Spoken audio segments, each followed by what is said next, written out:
Welcome back everyone.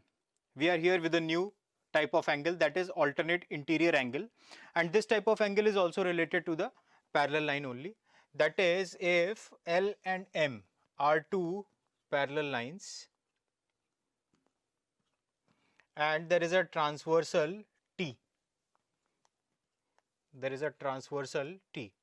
So in this case what I can say is these are the angles that are formed, right?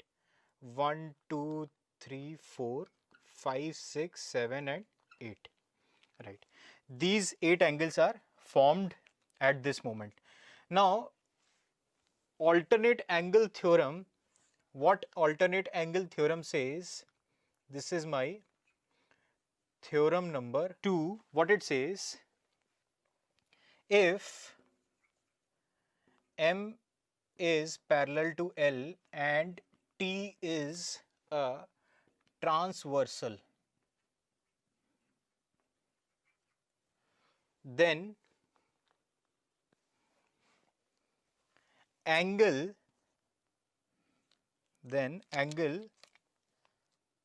3, angle 3 and angle 5, similarly angle 4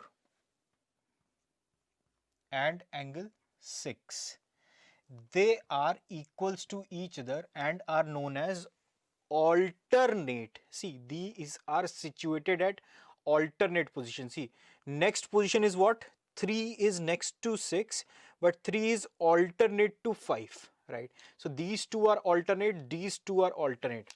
So these are alternate internal angle because they are formed at the internal side of this transversal, this intersection, internal side. So these are known as alternate internal angle and they are equals to each other. This is what my theorem says. Now there is a short proof of that let's see also, since you have already know the vertically opposite angle. So as you can see over here, what I can say that 1 will be equals to 3, angle 1 will be equals to angle 3. Why? Because these two are vertically opposite angle. I hope it is clear. And 1 will be equals to 5. Angle 1 will be equals to angle 5. Why? Because it is corresponding angle. This is what? Corresponding angle. So from these two, what I can comprehend that angle 3 will be equals to angle 5, and that is how I have proved this one.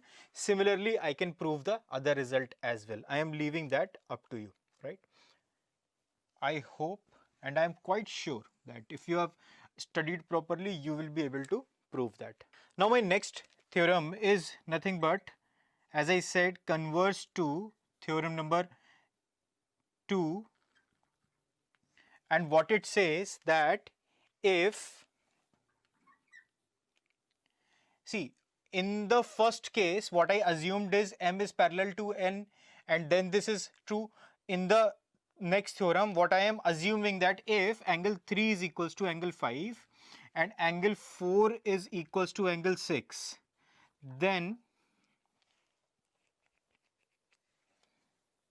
M will be parallel to N and T is a transversal.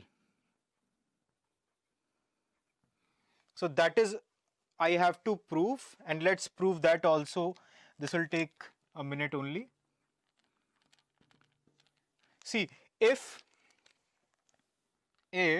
angle 3 is equals to angle 5, if angle 3 is equals to angle 5 and this is what this is given, and angle 3 is equals to angle 1, angle 3 is equals to angle 1, which is what? Vertically opposite angle.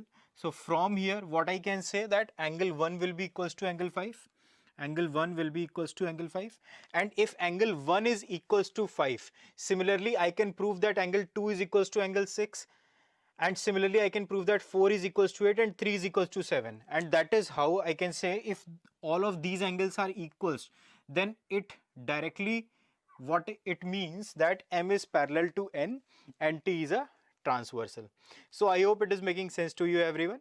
And that was all about alternate interior angle. Let's practice one question. Alright, let's have a look at our first question, and that is, in the given figure, L is parallel to M and a transversal T cuts them. If angle 1 is to angle 2 is 5 is to 4, find the measure of each of the marked angles. See, if angle 1 is to angle 2 is 5 is to 4, then what I can essentially assume is angle 1 is 5x and angle 2 is 4x. And I know angle 1 plus angle 2 is 180 degree. So this, putting the value, I'll be getting x as 20. I'll be getting x as 20, and if x is 20, then I can say angle 1 will be what? 100 and angle 2 will be 80. Now if angle 1 is 100 and angle 2 is 80, so angle 1 is equals to angle 3, and which will be equals to 100. Angle 2 is equals to angle 4, which will be equals to 80 degree. Similarly, angle 3 is equals to angle 5, which is again alternate interior angle. So that will be equals to, see, angle 3 what we got is as 100, so angle 5 will also be 100. And again angle 4 is equals to angle 6, so that would be again 80 degree. Now angle 5 is equals to angle 7, that is vertically opposite angle, and angle 5 is 100 degree, and angle 6 is equals to angle 8, and angle 6 is what? 80 degree. So angle 8 will also be 80 degree. And that is how we have found each of the marked angle, and that was all about this practice as well as concept session. Thank you so much.